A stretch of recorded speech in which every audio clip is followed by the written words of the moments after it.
Olá, tudo bem? Muitas pessoas me pedem para detalhar mais minha opinião em relação à reencarnação.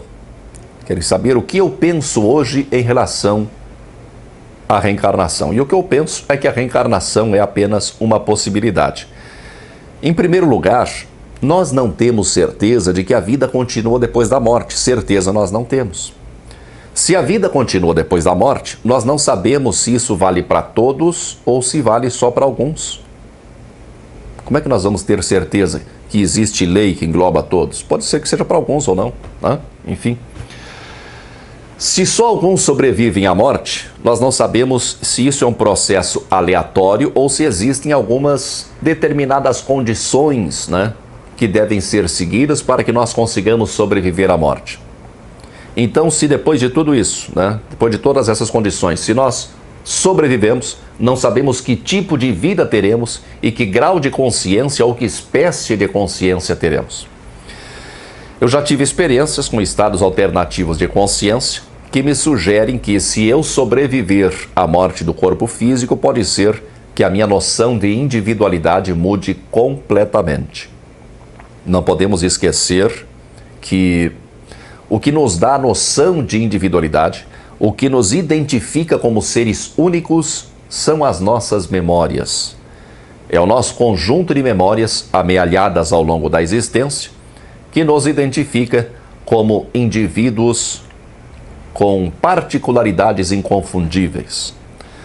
Até a nossa aparência física é resultado de memórias. A memória genética de nossos ancestrais define as configurações do nosso corpo. Não acho de maneira alguma que exista uma regra para todos no que se refere ao pós-morte. Sinceramente, não acho. Eu vejo o processo de individualização hoje como resultado de pensamentos da mente. Para um melhor entendimento, podemos chamar de mente coletiva, embora a mente seja uma só. Cada um de nós é um fragmento da mente, ou melhor, o reflexo de um fragmento da mente, porque a mente continua sempre sendo uma só. A mente é toda a programação que mantém a ilusão de um mundo sensível. A individualidade é um pensamento da mente, um pensamento que se expande, que se ramifica e que provoca a ilusão de que nós somos separados do mundo, de que nós somos separados das coisas e separados dos outros seres. Cada um de nós é um pensamento da mente, um pensamento que,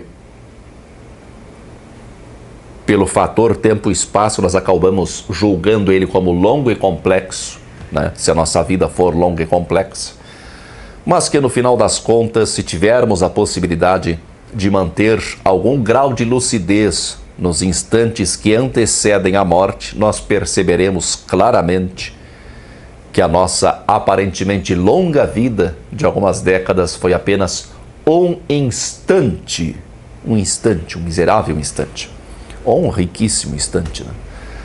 Algumas pessoas entenderam que eu acredito que depois da morte, nossa individualidade se perde no todo, ou no entendimento do Laerte, né, que a nossa mente individual se perde na mente coletiva.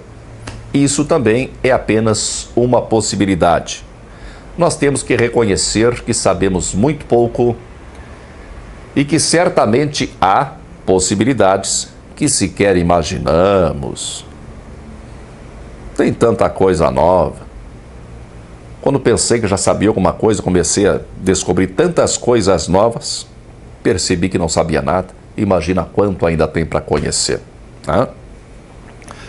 Quando eu me refiro à reencarnação como um acidente da mente, é por pensar que esse mundo fenomênico é apenas uma construção perecível da mente e que existe a possibilidade de continuarmos existindo de alguma forma em dimensões em que não estejamos sujeitos à perecibilidade esmagadora da matéria. O que causaria a reencarnação seria uma fixação da individualidade em algum aspecto do mundo físico, um apego doentio, né, ao mundo da aparência e da forma. Isso foi muito combatido por Jesus dos evangelhos, esse apego doentio ao mundo da aparência e da forma. Não seria exatamente uma escolha, muito menos uma imposição, né? Seria uma espécie de acidente que seria facilmente evitável se houvesse uma entrega de nossa parte. Entrega, aceitação, confiança. Uma criança de colo, por exemplo. Uma criança de colo adormece instantaneamente no seio de sua mãe pela entrega, aceitação e confiança. Uma relação sexual plena requer entrega, aceitação e confiança. A imersão num estado alternativo de consciência também requer entrega, aceitação e confiança. Esses 3 exemplos, o bebê que adormece no seio da mãe, a relação sexual plena e a imersão num estado alternativo de consciência, são experiências em que o tempo para, em que não há uso da razão. A razão é útil em questões práticas da nossa vida, mas ela nos limita e nos escraviza dentro dos seus limites. Por quê? Porque nós submetemos tudo a análises. E essas análises são viciadas pelas nossas experiências anteriores.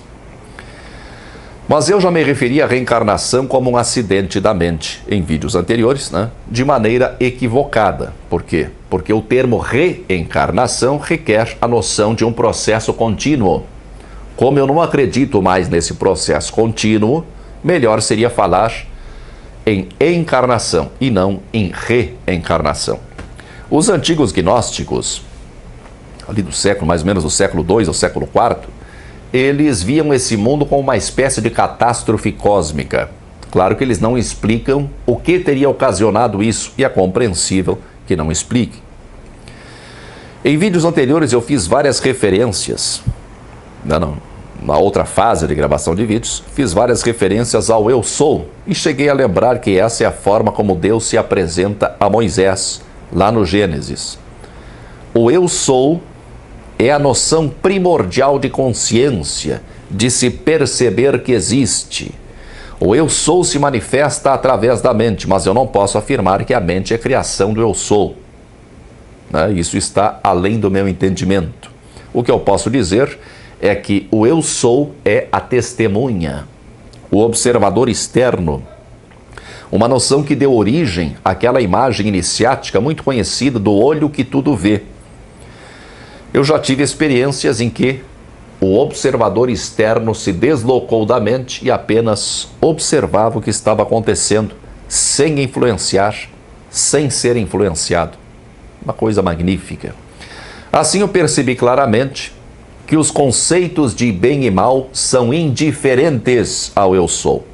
E que se quisermos manter a noção de Deus, temos que admitir que o mal também faz parte de Deus.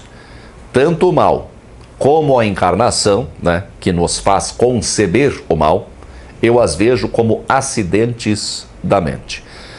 Uma concentração exagerada em algum aspecto da mente, o que acaba gerando um pensamento que encarna. É o pensamento que encarna.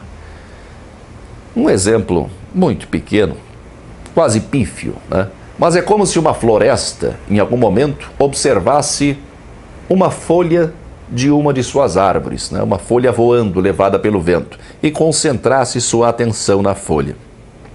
Ela iria então sentir o voo da folha, a sua queda no chão, o seu processo de desidratação e sua lenta decomposição.